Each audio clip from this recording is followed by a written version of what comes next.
Écoutez, merci à tous d'être présents. On est très heureux d'être parmi vous là pour cette journée Cloud Nord à Lille et pour vous parler d'un sujet passionnant, en tout cas un sujet qui nous passionne. Mais avant de rentrer dans le vif du sujet, on va juste se présenter. On va demander à voir les slides, si c'est possible, le fichier. Nous, on les a, donc c'est bon. Parfait. On va juste se présenter, du coup, vas-y Nico, je te laisse la main. Je m'appelle Nicolas Boron, je suis consultant et formateur chez Zenica sur les périmètres DevOps depuis plus de 10 ans et du cloud depuis un certain temps déjà, et surtout une spécification autour du cloud de Google ces 2 dernières années. Et voilà. Et du coup, on va vous parler des câbles sous-marins. Exactement.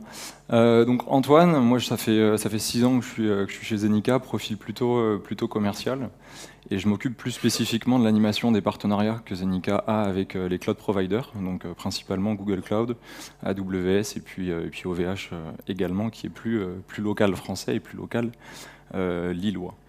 Le cloud, du coup, ça fait plutôt une bonne transition pour introduire notre sujet. Parce que le cloud, ça participe fortement à l'imaginaire qu'on a de la transmission de l'information qui se fait principalement par les airs. Donc quand on parle de cloud, quand on parle de Wi-Fi, quand on parle de 5G, quand on parle de satellite, on a vraiment, enfin en tout cas moi personnellement, j'avais vraiment cette image que la majorité des flux d'informations transitaient par les airs ou par l'espace.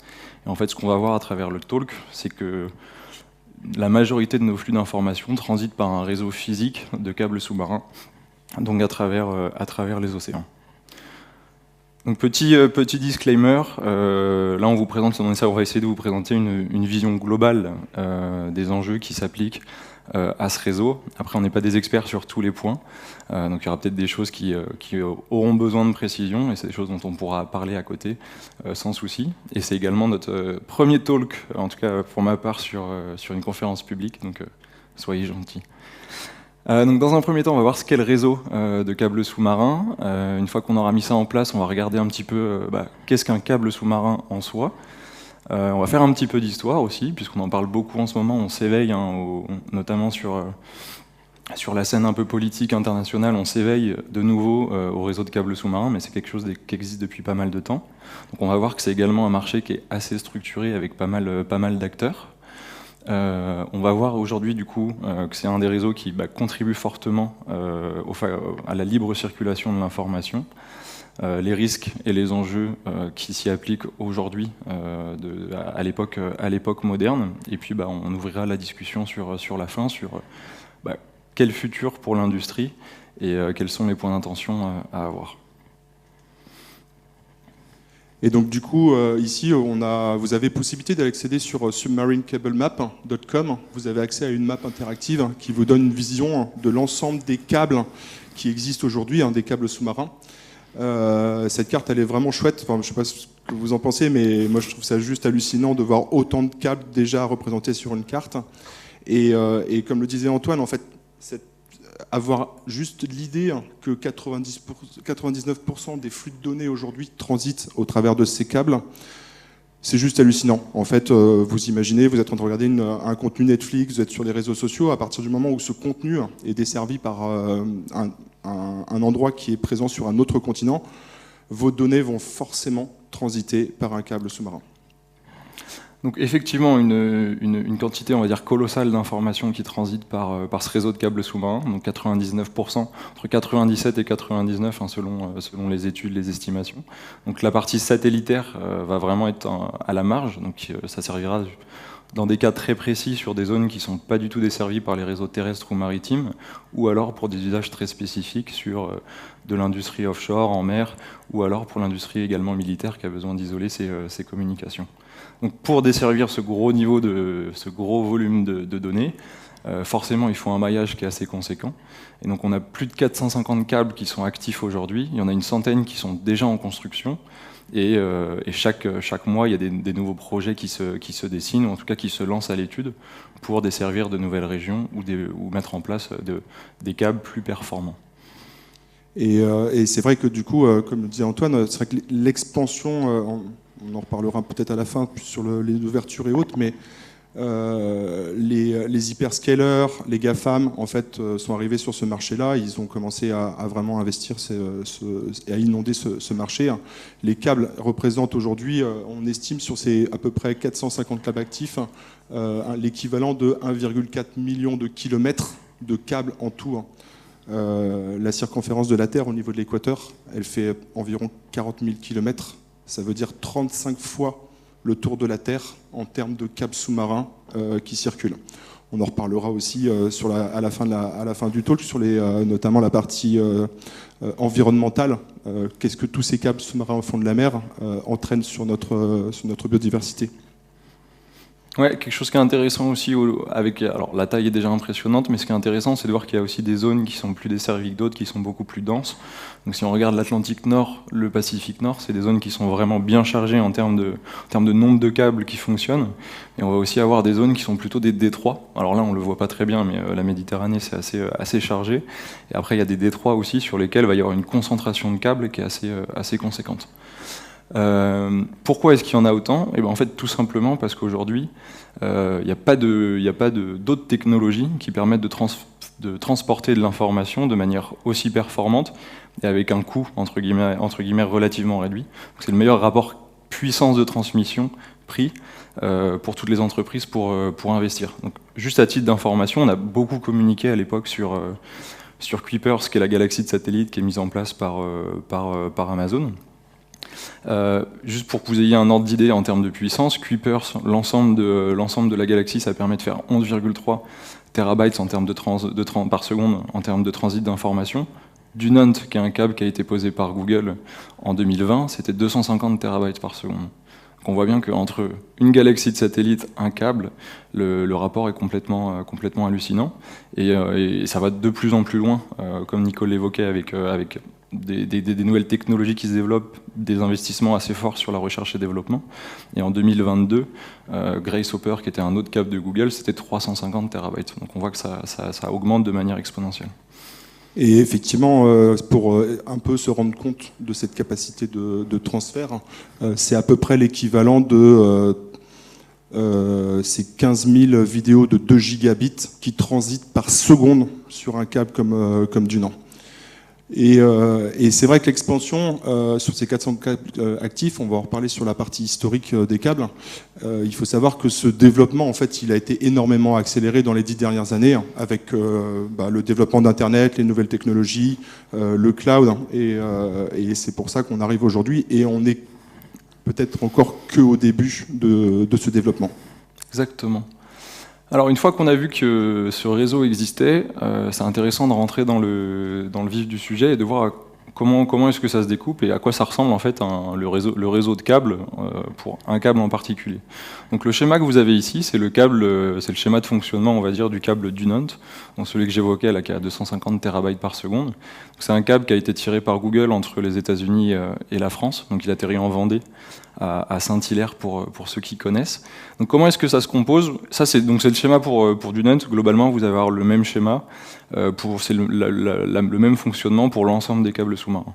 Donc vous allez avoir toute cette partie ici, qui est plutôt la partie avec les data centers, les points of presence, qui va être en fait le réseau terrestre de transmission de l'information. Et ce qui va commencer à nous intéresser, c'est à partir de ce qui est identifié comme la landing station, donc une zone qui est une station d'atterrissement, et en fait qui est l'endroit où le réseau terrestre fait la jonction avec le réseau maritime. Donc c'est à partir de ce moment-là que le câble en fait va commencer son chemin et que l'information va commencer son chemin sous-marin, qui va être déployé à travers l'océan. Et du coup, le câble va commencer à descendre dans l'océan. Au fur et à mesure qu'il va descendre et qu'il va quitter la côte, il va rentrer sur des profondeurs qui vont différer. Il faut savoir que les câbles en moyenne sont posés entre 3000 et 6000 mètres de profondeur et qu'on peut aller jusqu'à 8000 mètres de profondeur pour aller poser ces câbles sous-marins. Donc une fois qu'on a traversé l'Atlantique, on en reparlera aussi, la taille du câble va changer. Le câble va avoir une certaine taille près des côtes pour se protéger en fait de tous les risques liés à la navigation côtière, à plein de choses comme ça. il traverse l'océan et quand il va arriver de l'autre côté, du coup côté Europe ici, il va rejoindre du coup une landing zone côté France à Saint-Hilaire-d'Orier. Il va rejoindre la partie fibre optique terrestre pour aller rejoindre après les data centers. Et ici, donc ça c'était un schéma qui devait dater de au moins 2-3 ans puisque le data center, la région Paris, n'était pas encore présente et du coup l'idée c'était d'emmener ça vers la région Belgium de GCP. Donc, du coup, on a vu le réseau, la taille globale, la capacité de transmission d'informations que ça représentait. On voit comment est-ce que ça fonctionne à l'échelle d'un câble en lui-même, interaction réseau terrestre et réseau maritime. Ce qui est intéressant après de comprendre, et qui moi particulièrement m'a passionné et m'a choqué, en fait j'avais pas cette vision-là non plus de la transmission d'informations, c'est du coup le chemin de l'information, qu'est-ce qui se passe de votre téléphone, qu'est-ce qui se passe derrière entre le téléphone, le data center, comment est-ce que vous allez chercher l'information et comment est-ce que vous la récupérez. Donc en fait ce qui est intéressant, c'est que quand vous regardez une vidéo sur votre téléphone, quand vous envoyez un mail ou quand vous êtes sur une page internet, en fait votre téléphone va envoyer un signal sous forme d'onde. Ce signal va être récupéré par le réseau terrestre et va être transformé à ce moment-là en signal numérique. Toujours au niveau du réseau terrestre, c'est ce signal numérique qui va être transformé en signal optique, donc en lumière. Et moi, c'est ça qui m'avait... Enfin, je m'y étais pas intéressé, j'ai toujours eu l'habitude de consommer, entre guillemets, l'information, d'y avoir accès très facilement sans forcément avoir à chercher par moi-même derrière.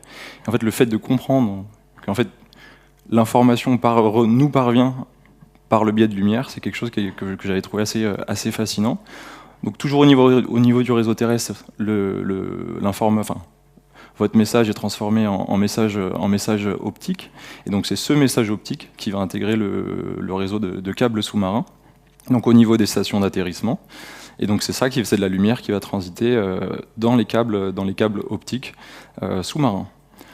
Donc la lumière, c'est un signal qui perd en puissance, et donc forcément sur des milliers de kilomètres qui sont tirés, il y a tout un système qui est mis en place pour être sûr que l'onde optique ne perde pas de puissance. Donc il y a un système de répéteur qui est mis en place tous les 60 ou tous les 100 km, c'est selon les câbles sous-marins, ça peut varier.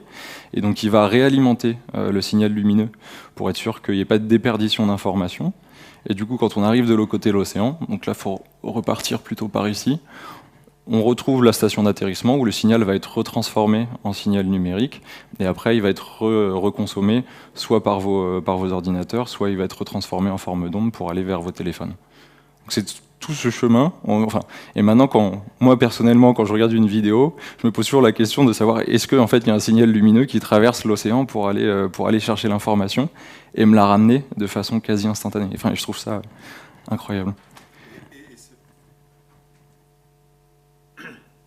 Et c'est vrai que, comme disait Antoine, c'est vrai qu'en fait, ce sujet-là, il est, moi, le sujet des câbles sous-marins, il est apparu au début de la guerre entre la Russie et l'Ukraine.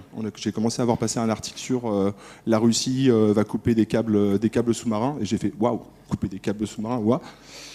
Et notre hyperconnectivité, je fais partie de ces gens-là qui sont hyper connectés. Ma femme me dit tout le temps, pose ton téléphone, mais juste être tout le temps connecté à un téléphone et juste ne pas avoir la notion de la transmission de cette donnée-là au travers des câbles, c'est juste impressionnant. Exactement. Du coup, on va passer sur la partie, c'est quoi un câble en soi ? Donc le câble, il est constitué de fibres optiques. Il peut être composé de plusieurs fibres optiques. En général, ça fonctionne toujours par paire, entre 4 et 24 paires par fibre optique. Vous avez toujours c'est par paire parce que du coup, l'idée, c'est d'avoir un sens, enfin deux sens, un sens aller et un sens retour pour la transmission de l'information. Et par rapport au câble du NAN dont on parlait tout à l'heure, le câble de Google, qui a 12 paires de fibres, et qui était un des premiers câbles qui embarquait des technologies de multiplexage de la donnée. Ici, on voit bien que donc, le câble est constitué de fibres qui sont entourées avec un gel, de la vaseline ou un matériau équivalent, avec ensuite donc une résine en liaison plastique-métal qui va permettre de englober ces paires de fibres optiques avec un fil métallique ultra résistant. encore une fois, l'idée, comme je vous le disais tout à l'heure, comme vous le disiez, c'est que ces câbles, ils vont descendre dans la mer, ils vont subir, la pression, quand ils vont arriver très profond au fond de la mer, ils vont subir la pression sous-marine, mais ils vont aussi également subir tous les risques liés aux bateaux, aux ancres et ainsi de suite. Donc il va falloir, en fait, pourquoi est-ce que le câble il est constitué de plein de fils métalliques galvanisés, de fibres en nylon pour les protéger, c'est pour ça. Donc du coup, vous avez le schéma qui est représenté ici, et vous avez une vision un peu plus photo-réaliste du câble en question. Ouais, et donc du coup là c'est évidemment zoomé, et ça c'est un des deuxièmes points que j'ai trouvé incroyable dans ce réseau de câbles sous-marins et dans les câbles sous-marins en eux-mêmes. C'est que moi j'en avais un imaginaire très gros en fait. J'imaginais ça plutôt comme des câbles dans les industries offshore, les choses comme ça. On imagine quelque chose d'assez volumineux. Et alors en fait, dans les faits, ici vous les avez à taille plutôt réelle, on va être vraiment sur la taille en fait d'un tuyau d'arrosage, d'un avant-bras, selon évidemment les avant-bras, mais ça reste vraiment minuscule en termes de la taille de l'infrastructure comparativement à la puissance et à la capacité de transmission d'infos que ça nous donne. Je trouve que c'est assez fou. Et sachant qu'en fait, il y a quelque chose aussi de contre-intuitif, c'est qu'ils vont être plutôt beaucoup plus fins. Ils vont varier selon la profondeur, comme le disait Nico, pour se protéger. Donc dès qu'on est sur des profondeurs qui sont beaucoup plus profondes, on va être sur des câbles qui vont être beaucoup plus petits, parce qu'ils sont soumis à très peu d'interactions avec du coup des activités humaines, choses comme ça. Alors que quand on se rapproche des côtes, du coup les couches de protection vont augmenter, et donc la largeur du câble va augmenter également.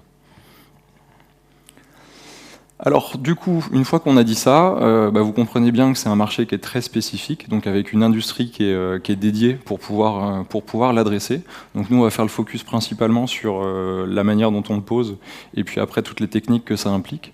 Donc il y a en fait tout un tas d'acteurs qui existent, on le verra un petit peu plus tard sur le marché et comment est-ce que c'est structuré. Mais globalement, les outils principaux pour l'industrie du câble sous-marin, ça va être le navire câblier. Donc le navire câblier, c'est ce que vous voyez ici. Donc là, on est sur le Pierre de Fermat, qui est un navire d'Orange, qui sert à la pose et à la maintenance des câbles sous-marins. Donc ces bateaux-là, là, il y a la coupe en transverse, du coup. Donc c'est des bateaux qui vont avoir des cales d'enroulage de câbles sous-marins. Ils vont partir avec en soute en cuve des milliers de kilomètres de câbles sous-marins. Et puis après, ils vont partir pour leur voyage pour respecter un tracé bien défini et pour dérouler ou déposer le câble au fond de la mer. Et donc ces bateaux servent à la fois pour la pose, mais également pour la maintenance, puisque ça arrive, comme on l'expliquait, qu'il y a des coupures, des câbles qui soient sectionnés ou qu'il faille réparer. Et donc c'est ces bateaux qui prennent en charge également ça. Mais on y repassera un petit peu après. Et du coup, c'est vrai qu'il faut se rendre compte que, par exemple, si on reprend le câble du Nord de Google, il fait 6600 km pour traverser l'Atlantique. Le poids du câble, même si effectivement il n'est pas plus gros qu'un doigt ou d'un tuyau d'arrosage, ça représente un poids qui est assez conséquent et qui du coup nécessite une répartition au niveau du bateau aussi qui est très importante. Le choix du trajet est assez... une fois que le projet de création d'un câble a été mis, il y a toute une phase d'analyse du tracé qui va prendre en compte les fonds marins, ils vont faire des études sur le tracé, et une fois qu'ils ont enfin défini par où allait passer le câble, le bateau va venir poser le câble au plus près des stations d'atterrissage, en reculant le plus près de la terre possible, et ramener le câble sur la côte avec des espèces de grosses bouées. Et ensuite, il va filer, il va suivre sa trajectoire, et le câble va être principalement enterré sur les premières centaines de mètres, les premiers kilomètres, à 80 cm sous le sable, de façon à éviter à perturber et de subir des perturbations humaines. Et ça se fait via un plow. Le plow, c'est la petite charrue qui est affichée ici, qui ressemble à une charrue qu'on retrouve dans le milieu agricole, qui va permettre de creuser une tranchée et de venir y glisser le câble. Une fois qu'on s'est écarté un peu des côtes et que les risques sont moins importants, le lâchage du câble va se faire directement via le pont du bateau et un guideur de câble qui va déterminer automatiquement, en fonction de la vitesse du bateau et la profondeur de l'eau, le mou à laisser pour aller poser le câble au fond de l'eau. L'objectif étant que, c'est hyper important, il ne faut pas qu'il y ait trop de mou, il faut juste un bon compromis pour pas que le câble se balade après au fond des mers et également qu'il ne soit pas trop tendu. À savoir que du coup aussi, ce qui est important à avoir en tête, c'est que souvent il va être soit ensouillé, donc comme le disait Nico, sur les parties les plus sensibles, soit déposé vraiment au fond de la mer et sans forcément être fixé. Et après, il y a des parties, donc ça fait partie aussi de l'étude préalable. Il y a des zones biologiques qui sont plus sensibles que d'autres. Et sur ces endroits-là, en fait, le câble va plutôt être fixé pour éviter qu'avec l'effet des marées, ils viennent racler le sol et donc endommager les milieux marins qui doivent être protégés. Donc une fois qu'on a vu ça, c'est intéressant de voir que même si aujourd'hui il y a beaucoup de techniques modernes, c'est quelque chose qui remonte assez loin. C'est pareil, quelque chose dont j'avais encore une fois pas conscience avant de me plonger dans ce sujet. Donc les premiers essais ont été faits en 1851, et donc c'est en France d'ailleurs, Cocorico. Donc ça a été tiré entre Calais et donc c'est entre la France et l'Angleterre, au niveau de Calais. Donc le premier câble a été tiré là. Ça n'a pas été un grand succès, il n'a pas fonctionné très longtemps. Le premier en fait qui a vraiment fonctionné, c'est en 1858. Donc c'est celui que vous voyez juste ici là sur une petite carte.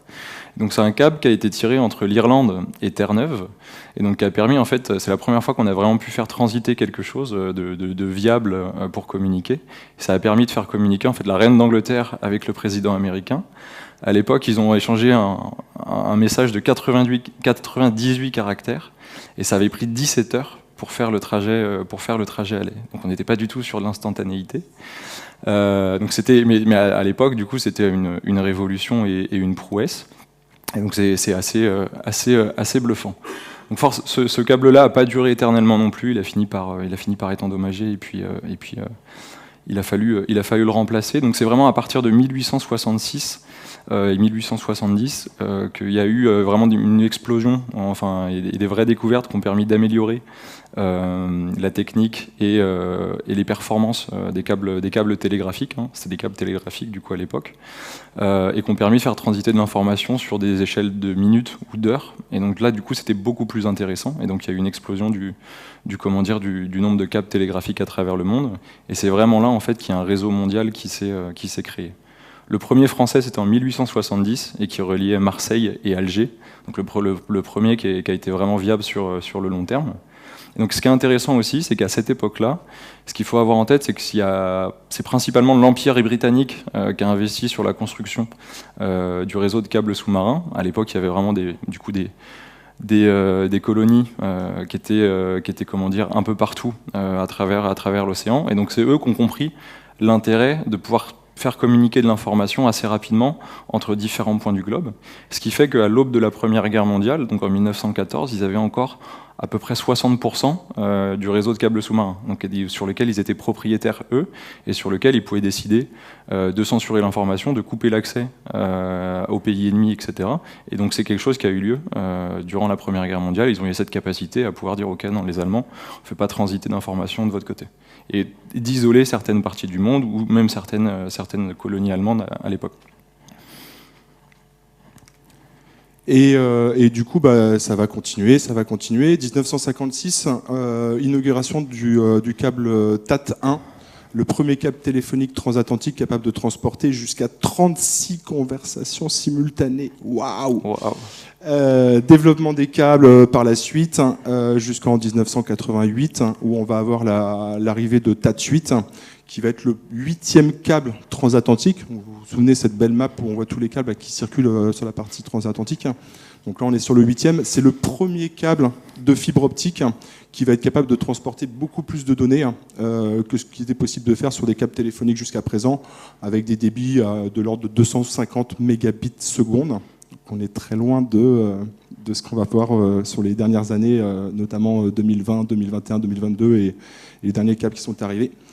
On retrouve ensuite, du coup, sur toute la période de 88 aux années 2000-2010, beaucoup aussi de travaux sur notamment le multiplexage au niveau des fibres optiques, c'est-à-dire la capacité à pouvoir transmettre de l'information L'information transite sur les câbles de fibre optique, c'est de la lumière, du coup c'est des ondes, et du coup ils vont travailler énormément sur les technologies et les façons de justement faire ce multiplexage de l'onde sur différents niveaux de longueur d'onde, et qui vont permettre en plus de pouvoir augmenter en fait les capacités de transmission.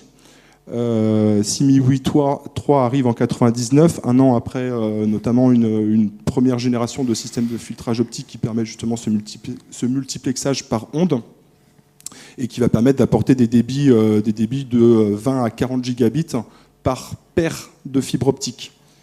Et là, on est sur SIMI-WI 3, on est sur un câble qui relie globalement les pays de l'Europe et tout l'océan Indien jusqu'au Japon, avec environ 40 pays où le câble va passer.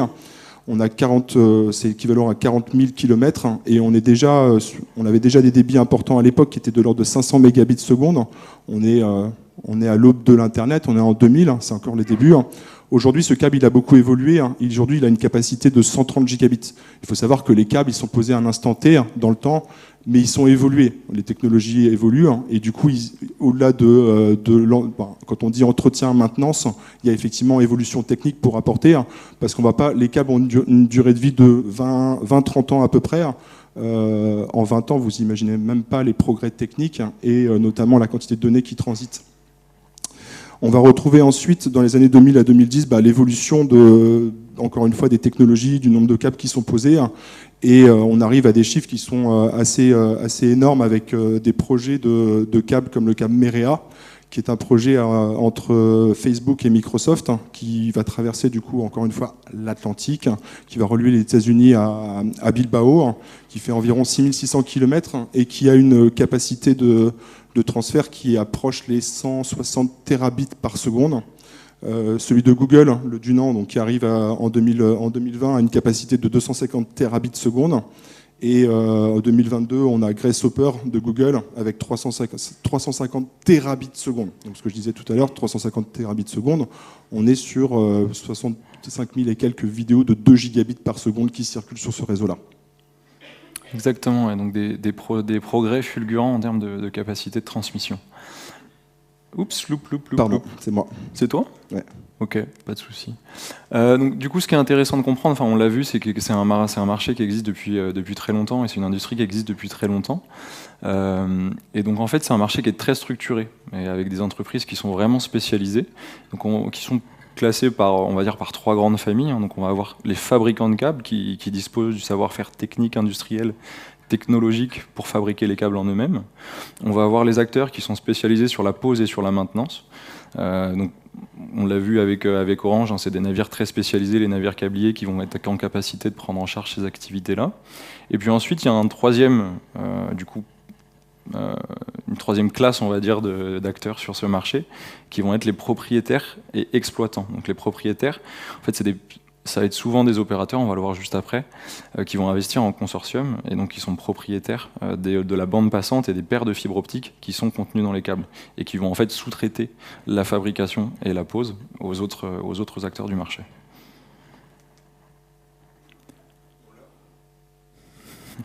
Running gag. Je vais y arriver. On en a parlé. En fait, le marché de fabrication de câbles, en fait, il est très très limité. Il est composé en gros de quatre grands acteurs, américains, français, japonais et chinois.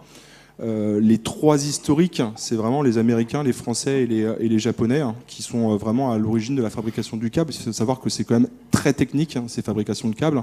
Les longueurs qui sont déployées sont énormes. C'est un marché qui est très restreint, et globalement, les poseurs, ceux qui font la pose, la maintenance, ou même les GAFAM, les hyperscalers, n'ont pas encore cette capacité à produire des câbles.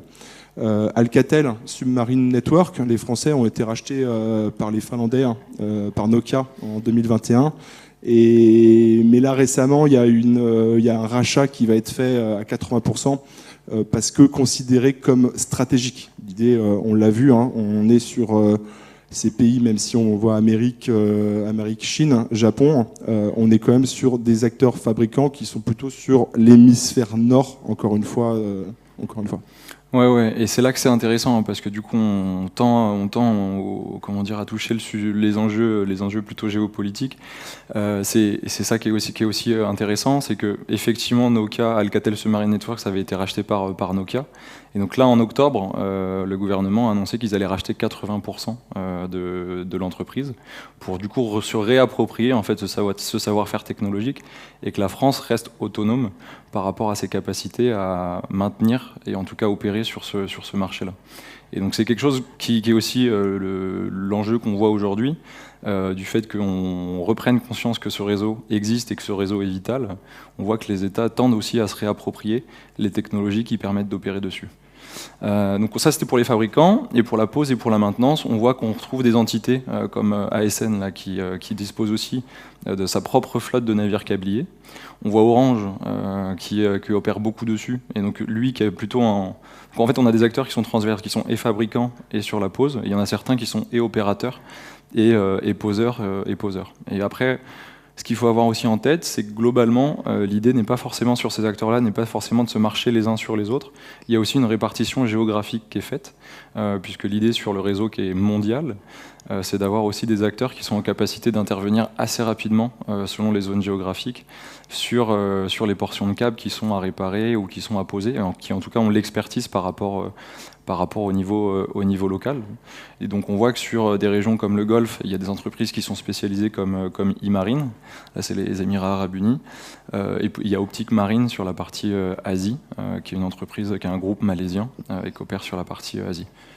Et bien sûr, comme on en a parlé tout à l'heure, Orange, notamment Orange Marine, avec le Pierre de Furma, qui permet d'intervenir sur tout son périmètre. Le Pierre de Furma, il est à Brest, il est dans la rade de Brest, et il est capable d'intervenir. J'étais pareil en écoutant un podcast du directeur de Orange qui intervient sur toute cette partie des câbles à l'échelle mondiale, et qui expliquait que ce bateau-là, il est capable d'atteindre en fait et d'intervenir en très peu d'heures sur un problème technique de façon à réparer le câble. Ouais, et pour la maintenance, c'est quelque chose qu'on n'a pas expliqué tout à l'heure, mais la maintenance, c'est quelque chose d'assez technique. Et puis en fait, dès qu'il y a une section ou qu'il y a une perte de signal, ces acteurs-là ont capacité à pouvoir tracer à grosse maille où est la perte de signal. Ils ont aussi le tracé initial du câble. Et donc en fait, il y a des robots avec des grappins qui vont aller chercher les câbles sous-marins, qui vont les remonter à la surface. Et c'est à cet endroit-là qu'ils vont faire la réparation. Du coup au sec dans le bateau, ils vont refaire la jonction et après ils vont aller réimmerger le câble. Donc on l'a dit, il y a des acteurs qui sont un peu transverses et donc on en vient aux propriétaires historiques. On a fait le choix de distinguer deux types aujourd'hui de propriétaires, puisqu'on a les propriétaires historiques qui sont en fait des opérateurs historiques par zone géographique. Donc là vous allez voir TIM c'est sur la partie Italie, AT&T c'est aux États-Unis, Telefonica en Espagne, Orange en France, BT au Royaume-Uni, Tata c'est en Inde et China Telecom en Chine. Et donc c'est des acteurs historiques qui investissaient en fait pour avoir la capacité en bande passante nécessaire pour communiquer. Et après c'est ce qu'on appelle des backbone providers qui sont soumis aussi à une réglementation très stricte. On le mentionne parce qu'on y vient après, c'est un point qui est en train de changer, notamment avec l'arrivée des GAFAM. Et donc ces backbone providers, en fait, revendaient de la bande passante après à l'ensemble des opérateurs qu'on peut retrouver sur les marchés locaux. Un SFR, par exemple, rachète de la bande passante à Orange via les câbles qu'ils ont. Eux investissent pas en direct sur des câbles sous-marins. Et donc ces acteurs-là, ce qui est intéressant aussi de comprendre, c'est que souvent ils vont s'associer en consortium, ce que j'évoquais tout à l'heure. Donc ils vont être souvent entre 2, 3, 4, peut-être plus, selon le nombre de paires de fibres optiques qui sont contenues dans les câbles, à investir pour tirer le câble, et puis après se répartir la bande passante qui est dedans. Ouais, on est sur des projets de plusieurs millions d'euros pour aller poser des câbles. Donc effectivement, c'est compliqué pour des opérateurs historiques ou même une entreprise à elle seule d'aller investir dans ces câbles. Et pourquoi aussi ce sont les propriétaires historiques, ce sont des opérateurs. On l'a souligné, le départ, on n'avait pas le transfert de données Internet, c'était vraiment de la téléphonie. Donc on est vraiment sur des acteurs téléphoniques. Et avec du coup l'arrivée et l'évolution d'Internet, l'arrivée des GAFAM, donc c'est plus les GAFAM bien sûr, parce que c'est plus Facebook, c'est Meta, et il n'y a pas Apple. Apple est quasiment l'un des seuls à pas investir dans ces câbles-là.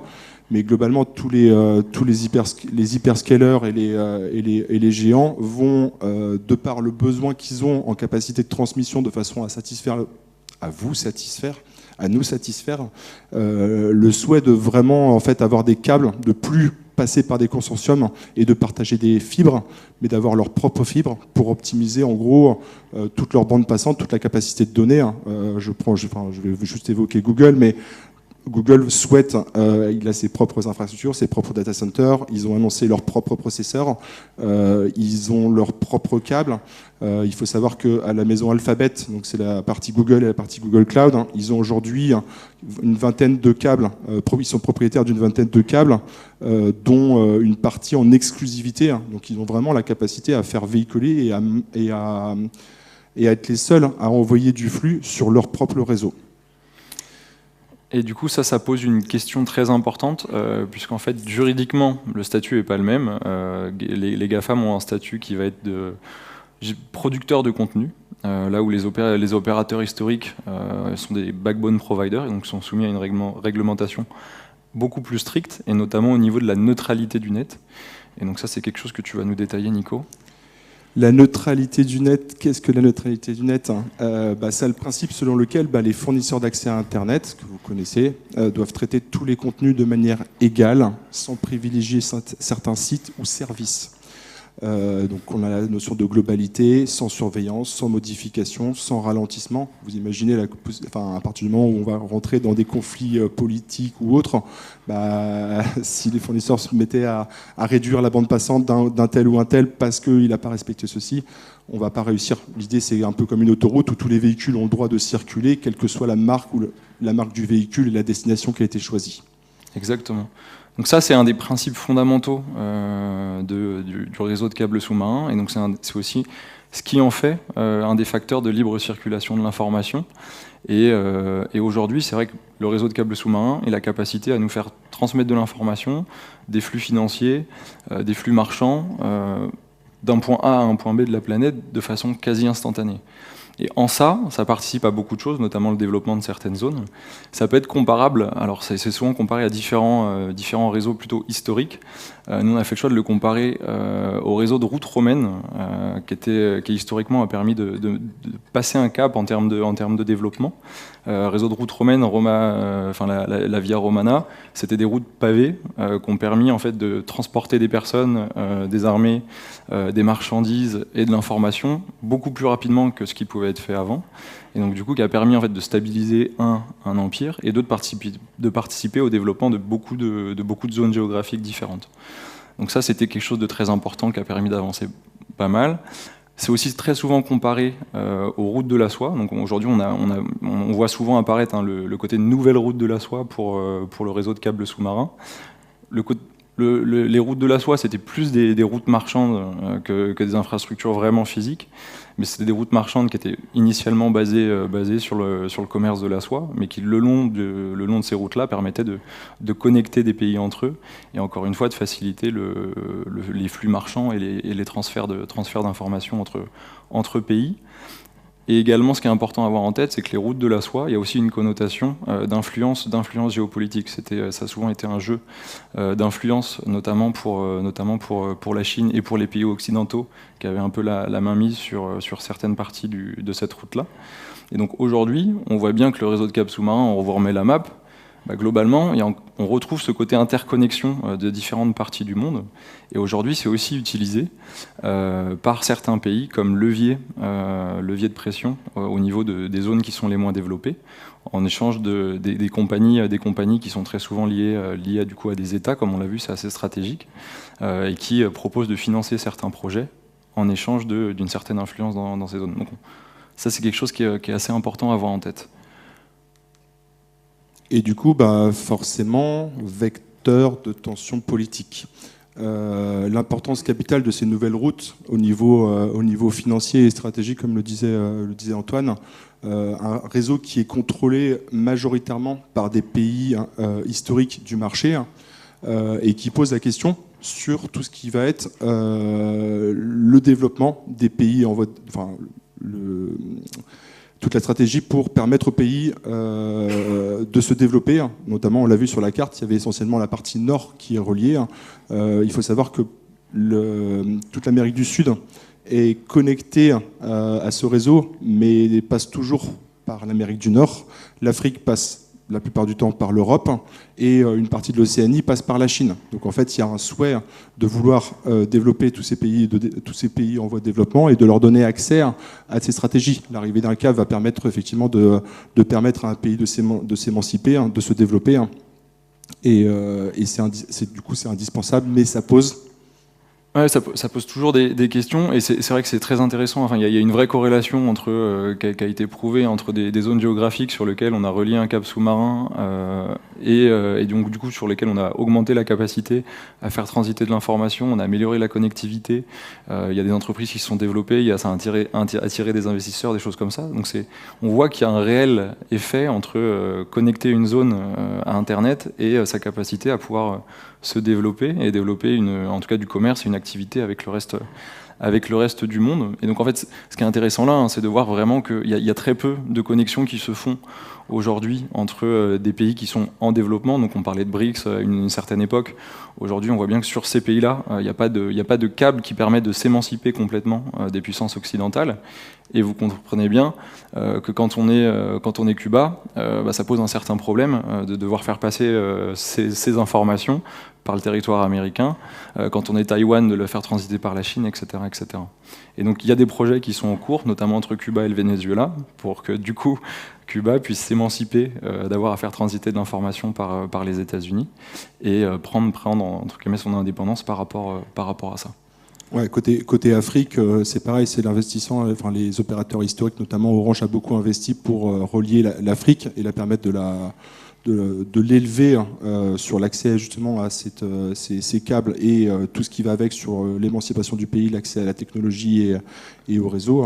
Et c'est vrai que ça pose des questions. Et dernier, parce que là, on insiste un petit peu sur le côté pays en développement qui doivent s'émanciper des puissances occidentales qui ont aujourd'hui un petit peu la mainmise sur le réseau. Mais il y a aussi du coup des nouvelles tensions qui s'instaurent entre ces acteurs-là.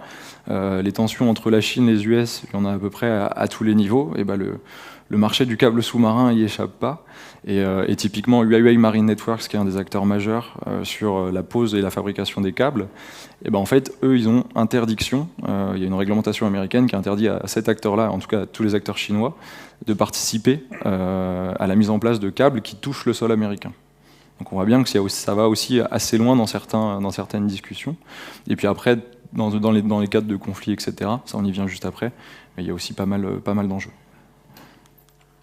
Et du coup, forcément, on en a déjà parlé, ce réseau de câbles sous-marins, il est vulnérable. Il est vulnérable sur deux principaux points. Les aléas climatiques. Il faut savoir que même si les études de tracé de câbles vont essayer de faire en sorte de ne pas passer à certains endroits parce que pour des raisons climatiques, des raisons terrestres ou autres, on n'est jamais à l'abri des éruptions, des séismes, d'ouragans qui vont pouvoir entraîner des dégâts sur ces câbles sous-marins. Ça a été le cas notamment en 2006 avec un séisme qui a perturbé tout le trafic de la zone Chine, Hong Kong, Singapour. Plus récemment, en 2022, on a l'île de Tonga sur laquelle il y a eu une éruption volcanique qui a entraîné la coupure des câbles et qui a entraîné un blackout total de plusieurs jours au niveau de l'île de Tonga qui relie les îles Fidji et qui a mis quasiment plus d'un mois à rétablir tout ça et qui du coup a entraîné des gros problèmes au niveau de l'île sur tous les aspects liés à l'échange des données. Ouais, ça c'est quelque chose sur lequel on reviendra aussi après, mais c'est à l'échelle d'un pays comme la France, comme les États-Unis, si jamais il y a un câble qui est coupé, en fait très peu d'impact parce qu'il y en a tellement qui les connectent que le trafic peut être routé. À l'échelle d'une île, comme les Tonga, si on leur coupe leur câble, en fait, il reste du coup plus que les liaisons satellites. Et on a bien vu que les liaisons satellites, en termes de performance, on n'est pas du tout sur ce que peut permettre de faire un câble sous-marin.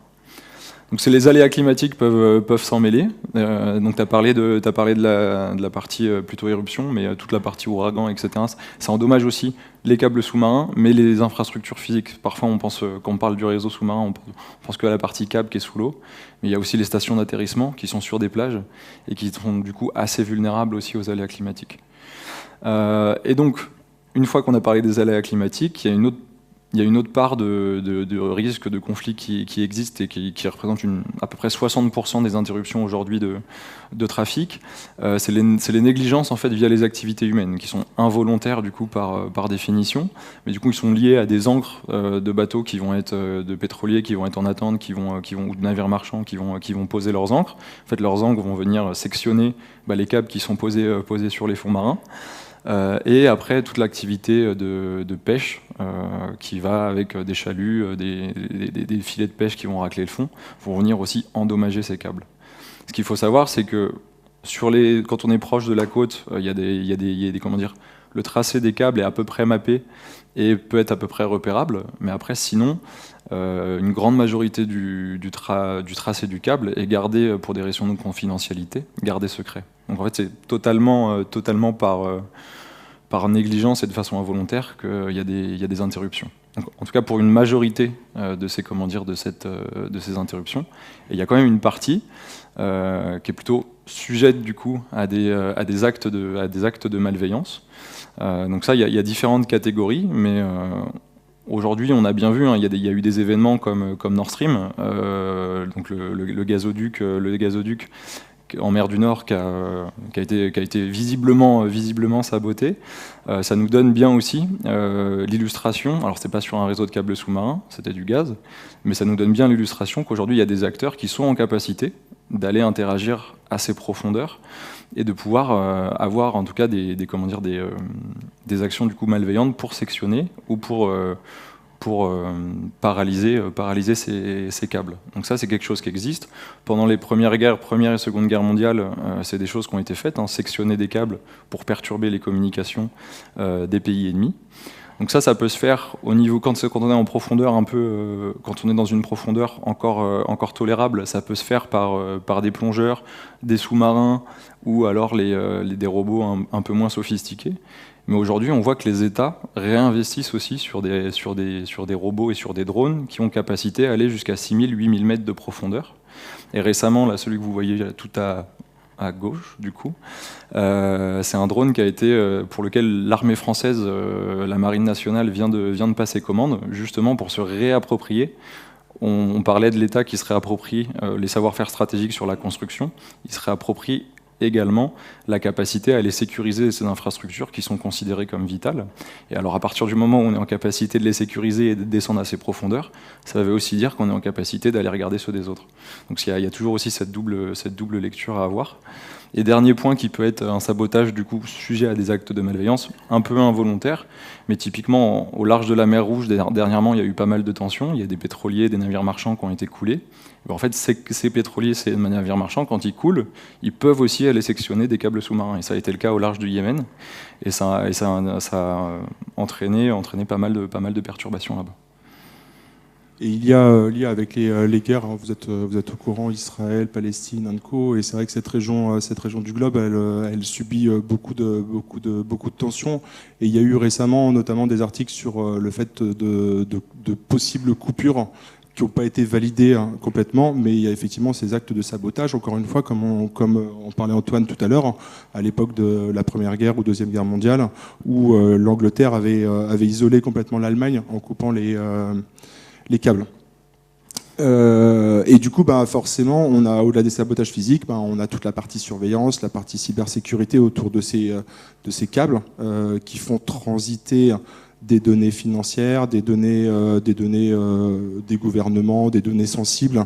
Et du coup, à qui aura la possibilité de récupérer et de pouvoir surveiller un câble sous-marin?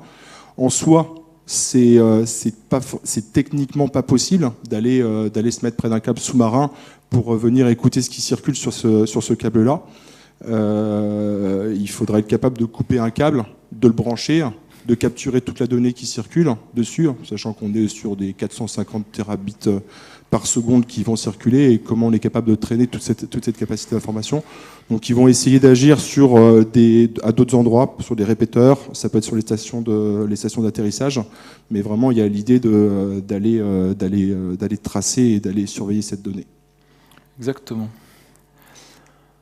Donc, une fois qu'on a posé un avenir, enfin en tout cas des risques, des vulnérabilités, des tensions qui émergent, notamment dans notre contexte aujourd'hui mondial, où on voit vraiment de plus en plus de tensions et de résurgence de certains conflits, quel avenir du coup pour les câbles sous-marins? Eh ben, on en revient toujours, ces dernières années, Big Data. J'ai des collègues ici, Zenica notamment, qui sont spécialisés sur la partie data. Et le Big Data, on a l'IA qui arrive, de nouveaux usages, de fortes interconnexions, une augmentation du développement des câbles par les hyperscalers, les GAFAM. Et du coup, effectivement, en fait, on voit bien qu'aujourd'hui, toutes les innovations tendent à augmenter notre consommation d'informations et du coup nos besoins en bande passante. Des acteurs, comme on l'a vu, qui ne sont pas soumis aux mêmes régulations que les acteurs historiques, donc ont capacité à remettre en question certains principes fondamentaux, comme la neutralité du net, la résurgence des conflits, comme on le disait. Donc, ce qui nous amène aussi aujourd'hui, le marché du câble, c'est un marché qui manque de régulation. Il y a des régulations qui existent depuis très longtemps. Il y a une convention qui existe, qui a été posée en 1884, qui a eu quelques amendements, et qui est la seule aujourd'hui qui a une portée internationale. Et après, sinon, c'est plutôt des régulations qui vont être posées au niveau français, au niveau européen. Mais il n'y a aucune gouvernance mondiale du réseau du marché de câbles sous-marins. Et donc aujourd'hui, c'est un des enjeux qui va apparaître dans le futur. C'est est-ce qu'au niveau mondial, on va avoir capacité à s'entendre et à créer une régulation commune, globale, pour protéger au final une infrastructure qui permet à l'ensemble de notre société moderne de fonctionner. Tu y crois, ça, toi ? Malheureusement, ça va être compliqué, mais on peut espérer. Et donc du coup, il y a un deuxième défi pour le futur, donc qui est plutôt le défi environnemental qui émerge au quotidien sur l'ensemble des industries. On est de plus en plus conscient de notre planète. Et donc Nico. Et donc du coup, premier défi environnemental, réduire son empreinte. Et ça passe par la fabrication des câbles en eux-mêmes, les matériaux qui sont utilisés. Encore une fois, on a des millions de kilomètres au fond de nos océans, avec des matières qui ne sont pas forcément toujours respectables de l'environnement. Et du coup, il y a un travail qui est fait justement sur ces matériaux-là, sur le choix, sur les trajectoires, sur la façon de poser les câbles, sur les bateaux qui vont le faire, et ensuite derrière, j'en avais évoqué un peu plus tôt dans la présentation, sur qu'est-ce qu'on fait du câble une fois qu'il a atteint une durée de vie de 20-30 ans. Les câbles ne sont pas complètement enlevés. Dans certains cas, la nature est venue se poser sur le câble. On a des coraux qui sont venus s'installer, qui sont venus se greffer. Et du coup, plutôt que de retirer le câble pour des raisons écologiques, environnementales, on va plutôt couper ce câble de chaque côté de l'espace où ça a été pris par la nature, le laisser tel quel pour laisser l'écosystème continuer à vivre plutôt que de retirer ce câble-là. Exactement. Et effectivement, ça c'est clé, le côté intrusif quand on va poser le câble, mais aussi intrusif quand on veut le retirer. Et donc en se penchant sur le sujet, on a été aussi assez surpris parce que c'est une industrie qui est déjà assez consciente en fait de son impact sur l'environnement. Il y a déjà des choses qui sont très bien pensées, notamment sur la partie recyclage, enlever les câbles, qui sont déjà très bien pensées pour protéger l'environnement. Et donc c'est un segment qui est assez conscient vraiment de son impact et de comment est-ce qu'on peut réduire cet impact-là. Donc Nico, tu as parlé du côté réduire son empreinte. Et il y a le deuxième défi, en fait, c'est plutôt comment est-ce que cette industrie, pour fonctionner, s'adapte aussi au changement climatique. Donc quel est l'impact du changement climatique sur cette industrie ? Aujourd'hui, il y a 3 axes principaux. Le premier, ça va être plutôt sécuriser la partie terrestre et les infrastructures qui sont les moins profondes, donc les plus sujettes à avoir des interruptions. Il y a le fait de développer aussi des nouveaux câbles qui ont plutôt une portée scientifique, donc sur lesquels on va embarquer des capteurs. Là, ce que vous voyez, c'est un des répétiteurs qui est censé amplifier le signal tous les 60 à 100 km. Et en fait, sur ces répétiteurs, l'idée, c'est d'embarquer des capteurs qui vont permettre de mapper potentiellement le fond marin et de mieux connaître les fonds marins. et aussi de pouvoir avoir des actions plus préventives, notamment contre les tsunamis, choses comme ça. Aujourd'hui, il y a des systèmes de bouées qui existent, notamment dans les zones les plus sujettes à ça, autour du Japon. Et ben, l'idée, c'est aussi de participer à ça à travers les nouveaux câbles qui vont être déployés. Et le dernier point sur la capacité à s'adapter, l'exemple des îles Tonga a été parlant pour ça, c'est la capacité aussi pour le réseau à être redondant. Et donc quand le trafic est coupé et quand un câble est sectionné, bah, comment est-ce qu'on reroute le plus efficacement possible pour être sûr qu'il y a le moins d'impact par rapport aux utilisateurs et aux zones concernées. Et donc on en a fini, on pourra en parler des heures, il y a plein d'autres sujets à explorer. Merci pour Merci à tous. attentive. Ouais.